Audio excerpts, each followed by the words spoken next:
Hi everybody, Mary Mitchell here. My voice may sound a little strange, but I'm fighting a little bit of a cold. But anyway, we're picking up where I put a short out there, but this is me applying adhesive to a piece that I created, which is also out on my feed if you're interested in how to do something like this. I actually have two different ways that I've done pieces so far, and I'm having a lot of fun with texture art on canvas, and this canvas happens to be over wood. So anyway, I applied the adhesive. As I said, I waited several hours depending on the brand. So do yourself a favor and look at the instructions because they're not always the same. I usually try to keep it within 24 hours. I like to really let that glue dry because if there are parts of the glue adhesive that are too wet, it's not going to come out right. It's going to look, the colors will be off on your silver or gold leaf. I found this mostly with the gold, and I believe that I've come to the conclusion that I left too much glue on. It caused the imitation gold to tarnish. It caused it to look a darker color, and in some spots it even looked almost black. It just, not black, dark brown, almost like tarnish. Really bad tarnish. But anyway, let's move on. So anyway, I use gloves because I don't want to get any oil, any water, anything on this silver leaf, but anything dry, meaning anything that I'm doing now, there's no water on it, there's no liquid on it of any kind. I'm burnishing it with a tissue paper that was between each sheets because it's nice and soft. And so I'm going, even though it doesn't look like I'm being that gentle, I am. I'm being very careful because this is a very fragile medium and it can easily tear, which can work to your advantage. But I don't want it to tear, so I'm being very careful. And as I go over this, as I burnish it and push some silver leaf into those hard to reach places, and I am seeing some parts of it that I missed. I either didn't, well, let's just say for the sake of argument, I missed gluing certain small areas. Now, did you see that jar that just flashed on the screen real quick?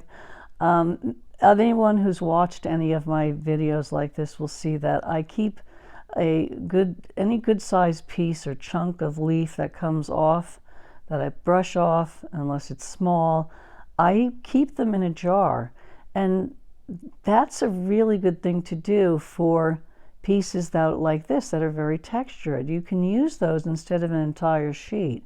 I try to save them, and I do save the bigger ones, and then I try to flatten them out and smooth them out a little bit if I feel it's necessary.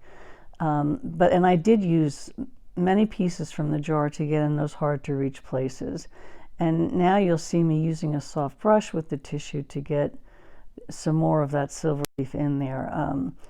The glue was ready to accept it, and so that's how I got it in there. It was a labor of love, and this was not an easy. It was fun, don't get me wrong, and easy. It's easy when you get the hang of it. It's just, as far as the process goes, with a very textured piece, it's not that easy. It can be kind of frustrating, but the fun outweighs the frustration. So let's just think of it that way.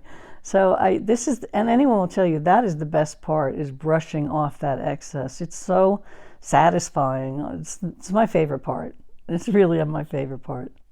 If you've done this at all, you'll know exactly what I'm talking about. So after I get done with these brushes and brushing everything that I can see off of it, I take a very, very soft cloth and I go over the entire piece very gently, and it makes it actually shine even more. It's so pretty when you use the right kind of cloth and it's nice and soft and you do this. You can see that it really smooths it down. It smooths it out. It makes it look more even, more uniform. I believe it even made it more shiny. So let's get to this part. There's the Mona Lisa sealer. There is the Barnabas sealer. I'm using the Mona Lisa. I decided to go with that. Number one, I have a lot of it. Number two, I like it better. And what I do is I put 2 to 3 coats of this over the piece. Once I've sealed this piece, any piece, I've used acrylic and oil, either one, over it. As long as it's sealed, you won't have any trouble with tarnish. If you have any questions about, say you don't have this sealer and want to make your own, look up the artist Nancy Rayner, Reyner. I have used her name and I have recommended her on several occasions. And she's just, I look at her channel all the time. Sometimes I don't leave for a while. I turn to her again because just to refresh my knowledge. Go to her channel. You're going to learn a lot from her. She's really good. She uses mostly acrylics, but her pieces are just exquisite. So there's something called pre-paint sealing and post-paint sealing. In other words, varnishing. And it all depends, again, on the type of paint that you use, whether it's acrylic, whether it's oil. I've done both as far as her recommendations for sealant, but I am sticking with this because I have used this water-based Mona Lisa sealer for both acrylic and oil paints, and I have had no trouble at all. Of course, how I varnish it or seal it after will depend on the type of paint that I use. But anyway, this is all about sealing from my experience. So here I am with a dry brush, always a dry brush, and I'm removing debris. That was a piece of hair. And I actually had a little bit of extra sealant here and there that I was a little heavy-handed on. So anyway, guys, here it is. Let me know what your thoughts are. Should I leave it as it is, cover up some of those spots, paint over it? What are your ideas? I'd love to hear from you. Take care, everyone. Talk to you soon. Bye-bye.